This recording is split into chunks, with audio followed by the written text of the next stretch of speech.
The day my son told me I was moving into a nursing home was the day I stopped being his mother and started being something else entirely. That sentence may sound harsh, but you'll understand when you hear everything. My name is Margaret. I'm 78 years old, and for most of my life I believed that the love I gave my son Daniel would come back to me one day in kindness. I raised him alone after my husband died in an accident. Daniel was just 10. I worked 2 jobs, sometimes 3. I sewed clothes for other families at night just to pay for his school supplies. I told myself every tear, every sleepless night, every sacrifice, it was all worth it, because Daniel would grow up knowing he was loved. And he did grow up. Strong, smart, ambitious. He married, bought nice suits, talked about networking and building a future. I thought, good.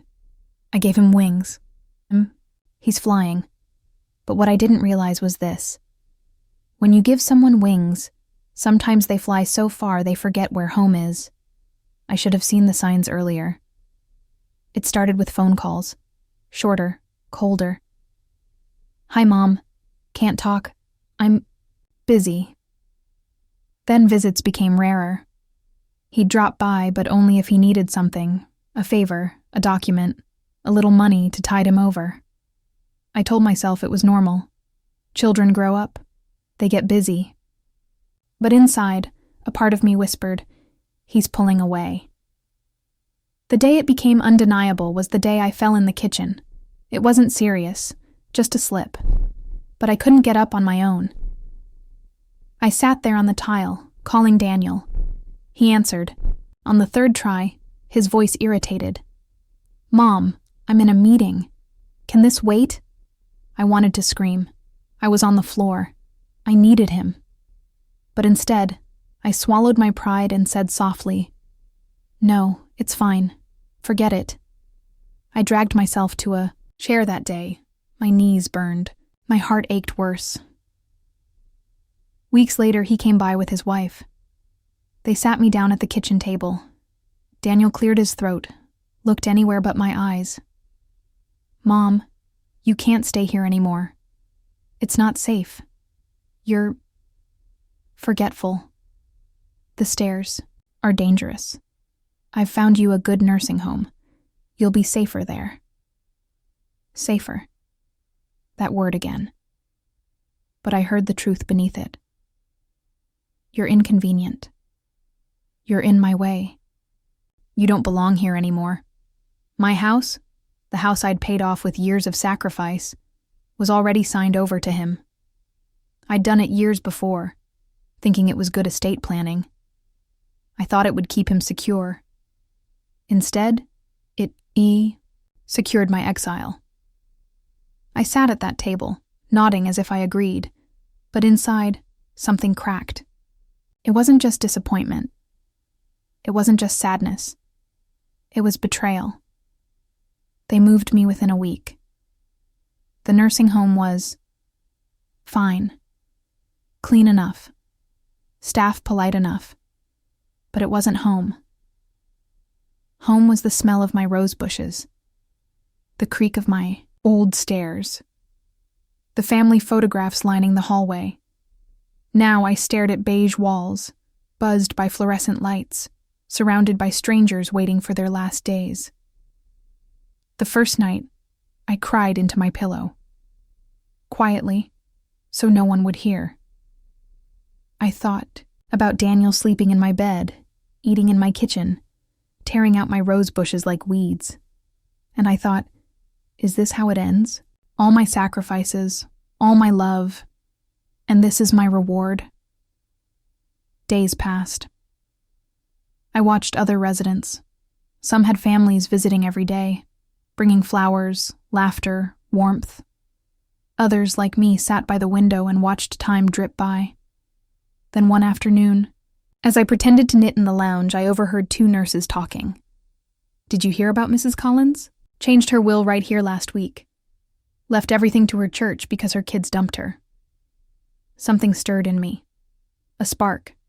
An idea. I still had assets. a savings account, jewelry tucked away, and most importantly, a life insurance policy Daniel didn't even know existed. For the first time since I'd arrived, I felt powerful again. The next time Daniel visited, I put on a show. I smiled. I asked about his renovations. I even pretended to be interested when he told me they'd ripped out my rose bushes to build a modern deck. He smiled, satisfied, believing I had accepted my fate. But inside, I was already arranging my revenge. I asked a kind nurse, a young woman with gentle eyes, how I might see a lawyer.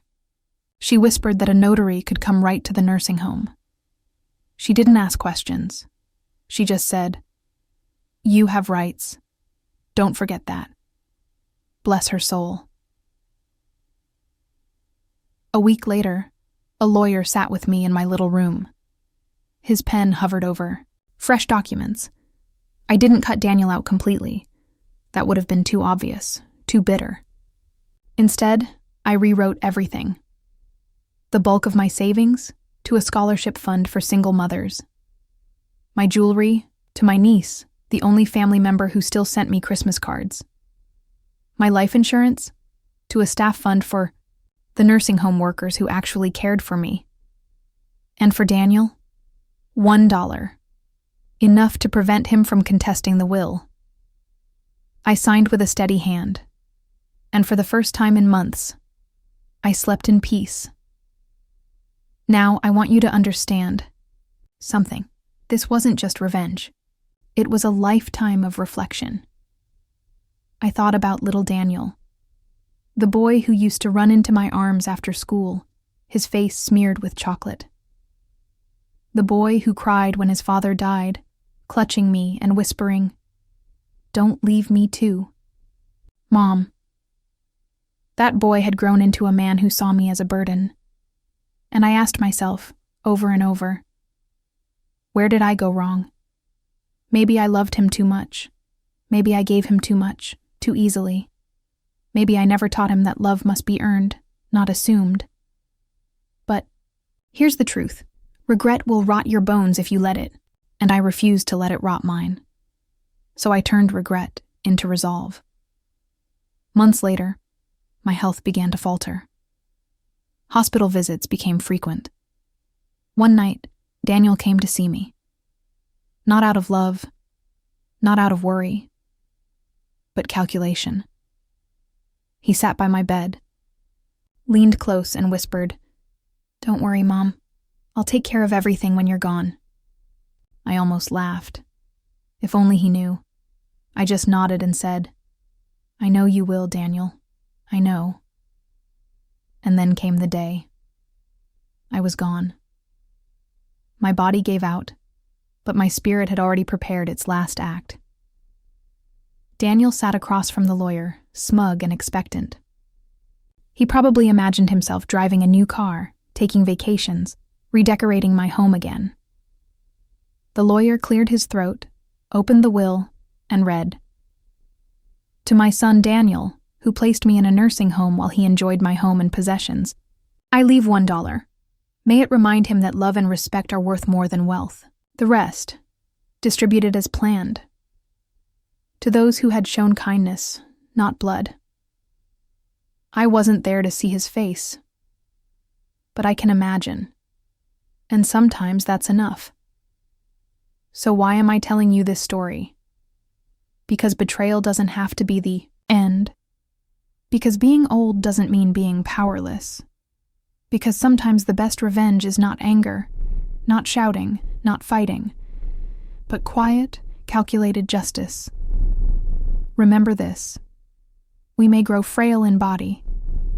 We may be tucked away in corners society forgets, but our voices, our choices, our dignity, they remain ours until the last breath.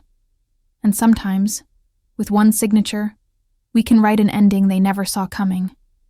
And if you're listening right now, and this story made you feel something, if it reminded you of your own strength, or of someone who underestimated you, don't just hold it inside. Share it. Because you never know who might need to hear these words tonight.